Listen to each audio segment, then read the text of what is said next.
This is Telluride, a beautiful little town wedged in a box canyon here in the southwest of Colorado. This is a story about a Texan couple who secured a rare piece of land that overlooks all this. Can their architect design a house that's perfect for that piece of land? It's harder than you think. Jamie, Chris, you're the architects. So what I want to know first is, how do you get started? We tried to really work with this land rather than against it. So we have really simple shapes to these buildings. It's really long bars. They're connected with this glass connector. We could have pointed this house in any direction, but there are two main views from the client that he wanted us to capture in the design. And the first one is, you see it right away when you walk into the connector, Wilson Peak, that you see as soon as you come home. So perfectly framed, yeah. The other view is right this way if you want to see it. Oh, this is nice. Yeah, so this is a 5-bedroom house, and really all the bedrooms are facing this way. And you'll see why in a moment. Oh boy, look at this. So it's a box canyon and Telluride town. Isn't it fabulous? Oh my goodness, just amazing. Well, if I can pull myself away from the view, which ain't easy, material choices, they're rich. Yeah, we actually only have 5 materials in this entire project. We've got stone for the walls, concrete floors, blackened steel. All the interior wood is Douglas fir, and so that's our cabinet doors, our wall siding, this structure above us from Fraser wood, all Douglas fir. Aren't they beautiful? We've got the Sierra Pacific windows for our views out. Yeah, for the hero shot. Yeah. So why such a limited palette of materials? So we feel like wood, stone, concrete, these are natural materials and of the earth, and we feel like bringing those materials inside creates a sense of calmness and warmth. If you can imagine a material diagram for this project, imagine this vertical line is the stone that creates our retaining walls and really hunkers us into the earth. The heavy concrete floor creating a base that's really grounded. Then you come back and you put the light materials on top, which would be the wood and the glass that are facing this downhill side and facing the really beautiful views. The lighter materials on the outside. Exactly.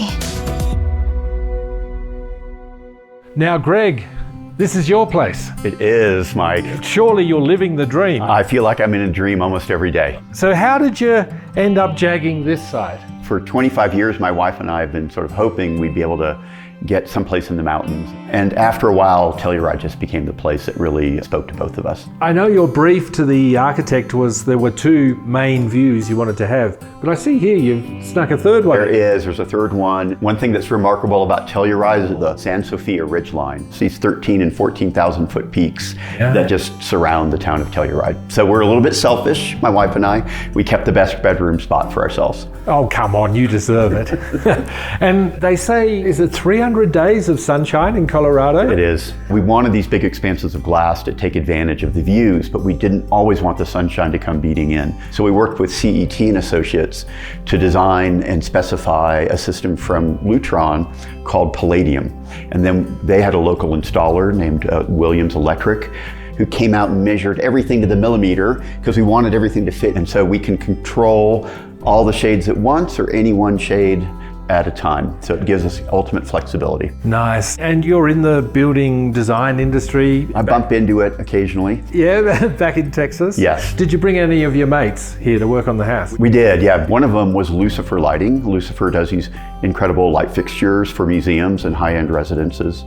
And what we really liked about their light fixtures was that the lights are not the thing that you're trying to look at. The lights are actually illuminating the architecture, and that's really their main job. Yes, I love what they do with the stone. It's fantastic how it brings out the texture of the stone at night in a different way than when it's got the sunlight on it. Now, Justin, you're the builder. Correct. Yeah, and you're a local builder, aren't you? You and your dad have Yes, we've been pretty famous around here. This one's kind of special for you. Yep, this is my first solo project, so Oh, wow. without my father's help. Okay, the pressure was on. Yep. Would it be fair to say that Greg and his architects, they're kind of, how do I put it? Very detail-oriented. Yes, that's a good way of putting it.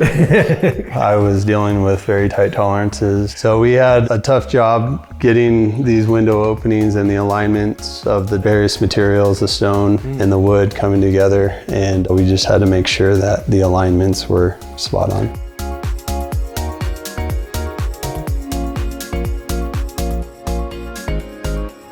Well, this is nice. What do you call this? Well, Mike, we call this the dining board because it cantilevers out and lets us all sit out here and eat while we face the box canyon. I can really appreciate from here that burnt wood. Yes, it's a Japanese technique called Shou-suig-ban where you burn the finish of the siding. We got this material from Delta Millworks, who's a partner of ours in Austin, Texas. We picked it though because we wanted the house to really recede into the landscape, so that dark color makes the house sort of blur in and not become the piece that stands out. Greg, you're sounding like an architect. Oh, I think you caught me. You were playing it down before. I've since learned that you're a partner at Lake Flato. I am. I get to work with these incredible architects on a daily basis. Okay, so just to back up, you hired your team to design your house. I did. Always better to have somebody who's better than you to do your project. And Eva, I think out of all these people, I want to know what you think the most. You're Greg's better half. What do you think? I think this house is incredible as the surroundings, and I think it's officially our home sweet home. Let's drink to that. Home sweet home. Cheers. Cheers.